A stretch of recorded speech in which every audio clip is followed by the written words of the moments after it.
احسن حاجه تقدر تبدا بها فطورك هو هذا البانكيك صحي وكله طاقه بالتمر والشوفان. كيجي لذيذ بزاف وبدون سكر.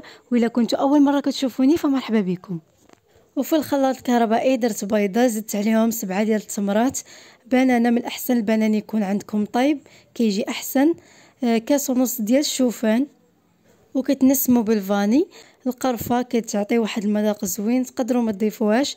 كاس ونص ديال الحليب، وكيس من خميره الحلويات اللي كيوزن 8 غرام. وكنطحن كلشي في الخلاط الكهربائي حتى يولي القوام ديالو على هذا الشكل مباشره. كنبدا نطيب فيه بلا ما نخليه يرتاح، والمقله تكون سخونه من قبل.